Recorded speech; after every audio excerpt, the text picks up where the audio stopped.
In this news response video for Monday 21st of March 2022, President Biden's failed phone call with China's Xi Jinping obscures the fascinating truth underpinning China's Ukraine dilemma. Russia reportedly makes first use of its hypersonic missile technology, highlighting what has changed and what so far hasn't changed on the battlefield, and the North and South Poles are experiencing unusually warm temperatures at the same time. Obviously, we're incapable of having a sensible conversation about it. President Biden had a 2-hour phone call with China's Xi Jinping on Friday. It was ongoing as I was recording Friday's news roundup video, and I did say then that it seemed a remarkably poor strategy to think that China would be susceptible to pressure on Ukraine from that particular source. And so it proved, according to an official quoted anonymously, so up to you how much you believe that particular source. Biden had threatened negative consequences for China if it supports Moscow with direct assistance for the war. He and Xi predictably clashed on who was responsible for the Russian invasion, Russia or indeed the United States. The point is that China is fiercely proud and independent, and as with the discussion on climate change, it wants to be seen as deciding its own course and following it, not being bullied into something by the US or by the West generally. That said, it has become remarkable and interesting how little support Beijing is actually giving to Moscow. And it highlights something I've not seen commented on so far, which is that for all the bluster and anti-NATO talk, for all the rhetoric in support of Russia's security concerns, China really doesn't want to be hit by Western sanctions. In the West, we've become accustomed in the last couple of years to conversations about how we become newly aware of the vulnerability that we've allowed ourselves to develop to hostile Chinese action. It's always seen as a one-way vulnerability. They become strong, we've become weak, we're caught in a trap. But, and for now anyway, it's really not that one way. And that's reflected in China's hesitancy. Yes, if you simply look at the social media chatter on Chinese social media channels, fed by the government troll farms, all the talk has been pro-Russia, seeing China as sharing a predicament of being the target of US coercion. But elsewhere, the country has been quietly, carefully distancing itself, abstaining in UN votes rather than supporting Russia by voting against. Foreign Minister Wang Yi said this week, China is not a party to the crisis and doesn't want sanctions to affect China. The Chinese ambassador to Ukraine also stated, China will never attack Ukraine. We will help, especially economically. The point is that while Beijing sees itself leading the charge for team authoritarian against the declining Western Empire, Russia's preemptive charge has jumped well ahead of China's timetable. It may well have a vision that in due course China becomes the new global power and the Chinese yuan becomes the new global currency and its military becomes the most powerful and irresistible, but it's not there yet. And the truth is that Chinese banks can't afford to lose access to US dollars as Russian banks have done. And many Chinese industries, providing that engine of wealth creation that the Chinese government's relying on, they can't currently afford to have Western technology snatched away from them. China may be Russia's #1 trading partner, but that just underpins how much bigger China's economy is now, because trade with Russia only makes up 2% of China's trade volume, much smaller than trade with the EU and with the US. China wants to help Moscow as much as it can, but not to inflict damage upon itself in so doing. So we've seen the Chinese widen the trading range for the Russian ruble, meaning that it can fall and lose its value against the yuan further and faster. Russians may be hoping that China will simply provide the smartphones and the cars that they can no longer get from Western companies, and they can, but they're going to cost significantly more. China is currently sitting on $90 billion of Russian reserves that it holds in yuan, which Moscow would dearly love to access. The Chinese State Bank hasn't yet indicated a position on this, but it would be a major defiance of Western sanctions if they were to give it to them, which is thought to make it unlikely. In the same way, aircraft manufacturers in China are refusing to provide spare parts to Russia. Russia has said that it will try to source parts from Turkey and India, having failed to get them from China. Now, that isn't the rhetoric. Beijing insists that it's opposed to sanctions and will maintain normal economic and trade cooperation regardless. One thing we should anticipate from all of this is that China will be keen to accelerate its alternative options. For instance, China has already developed its own version of the SWIFT international payment system, which Russia was partly shut out of early in the crisis. The cross-border interbank payment system, CIPS. It's reported to have processed around $12.5 trillion worth of transactions last year, which sounds a lot. I mean, it is a lot. But it is only a small fraction of the transactions handled by SWIFT. So, for example, it processed 2.68 million transactions in total in 2021, compared with SWIFT processing 44 million every single day. Russia had also tried to develop its own alternative, SPFS, which it created after the 2014 sanctions over Crimea. But that is tiny in comparison. Ultimately, you can see that China will seek to develop its own financial and supply chain ecosystem as it becomes, inevitably in its own predictions, dominant worldwide. And the further advanced that the program becomes, the closer it will get to a tipping point where it could shrug off a sanctions attack by the West should one be provoked. But the point is, it is nowhere near that tipping point right now. One thing people have been pondering, inevitably, is how much closer the events in Ukraine might be bringing us to a similar adventure from China in Taiwan. In many ways, they're not comparable. China will be confident that its strong investment in a well-armed and highly technically enabled military will be more effective than the Russians have been. Whether that confidence is merited or not won't be known until it's tested, but the profile of their forces is certainly significantly different. But China must be fully aware now of the likely strength of the financial penalty that it might pay. I mean, it depends. It's not a simple equation. The West has implemented more far-reaching sanctions than anyone expected, for sure, but it has nevertheless, while accepting some self-harm, it has certainly tried to limit that. So 7 Russian banks cut off from SWIFT, but not the ones that process energy transactions, because we rather depend on those going through. China will look at how much more integrated into Chinese supply chains are many of the Western countries and their companies, and might reasonably conclude that there would be many theoretical measures that they simply won't have the stomach to implement. And that might well be right. But it's probably a risk they would feel uninclined to take, certainly at the moment. Since they expect the balance of power to continue to shift over time, developing their economy and their sphere of influence without invading people, and as they expect the West to continue to self-sabotage and decline, there is no argument for them to be in a hurry.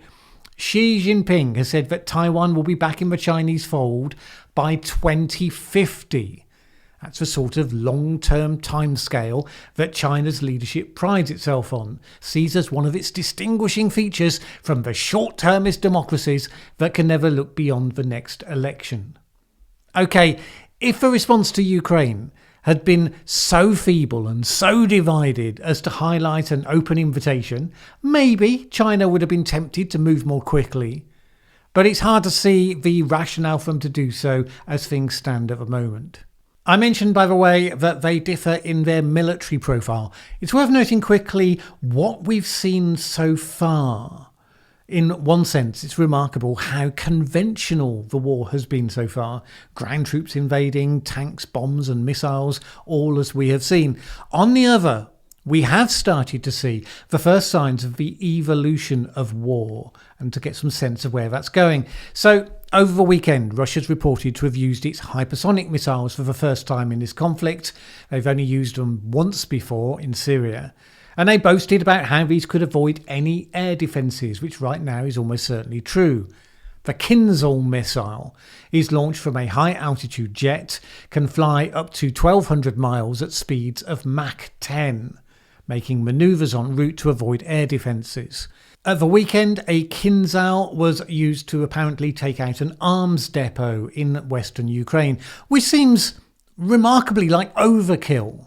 Indeed, the Pentagon said that it really wasn't sure that the missile had been used, expressing bafflement at why you would use that weapon from such a close range to go for that sort of target. Really, though, if it was used, it was probably more about sending a message, because Russia has other equipment it could have used, such as the KAB-1500L laser-guided bomb, which would be more powerful a hit on the target, and is considerably cheaper.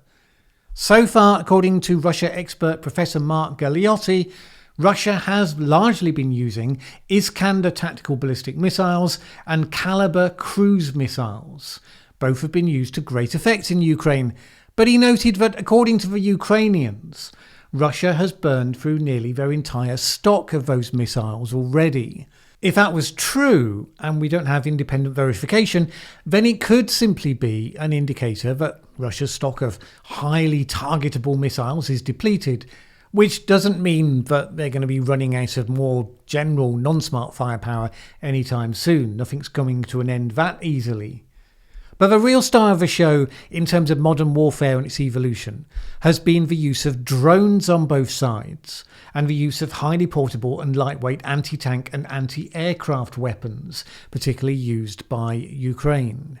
Indeed, the heavy casualties amongst the Russian tanks raises the question of how useful tanks even are in most potential modern warfare scenarios. What has been most remarkable, let's be honest, has been about how bad the Russian military proved to be in combat over the first few weeks. A lot of their equipment was in bad shape, their training and experience was lacking for the scenarios that they were needed. It seemed that at least some of that equipment was degraded because of the degree of corruption and poor leadership embedded in the services over the last decade. It's an interesting lesson in the difference between assessing a nation's theoretical capability and its actual readiness. Meanwhile, as war continues to rage, and most of us are understandably focused on the details of that, we have had another one of those moments of interesting aberrant weather, namely that both the North and the South polar regions are experiencing significantly warmer weather at the same time. Now, normally it might be one or it might be the other, not usually both at the same time for obvious polar opposite seasonal reasons. I don't normally report weather events on this channel, as those regular viewers will know. We know that with climate change over time, we expect to see more extremes of certain kinds.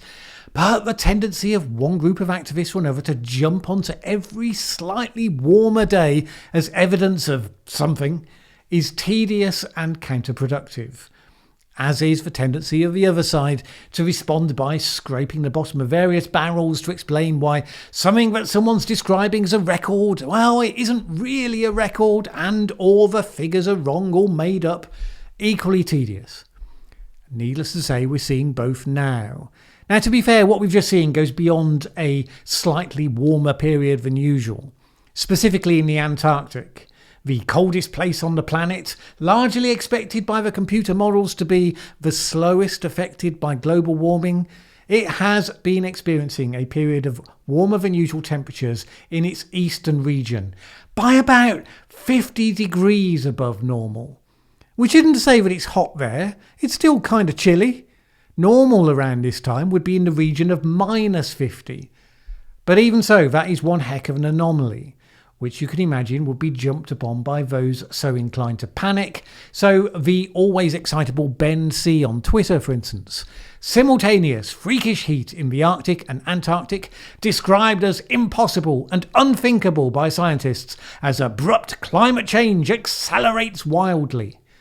And various others going on about how this single event is testament to, quote, how screwed we are. It is certainly an unusual event, as this graph makes clear. And it's true that scientists are taken aback at the scale of the deviation that we've seen. Right now, the narrative, though, seems to be that it's a remarkable freakish event, but not obviously linked to climate change. Occasionally, such events have happened through history, after all, and it's worth noting that the Antarctic is prone to some pretty large swings. It was only last year we saw the South Pole hit by the coldest April to September period on record. So the conditions have been created by an extreme atmospheric river, a stream of water vapour on Antarctica's east coast. This was met by a strong blocking high pressure system or heat dome, which prevented the moisture from escaping.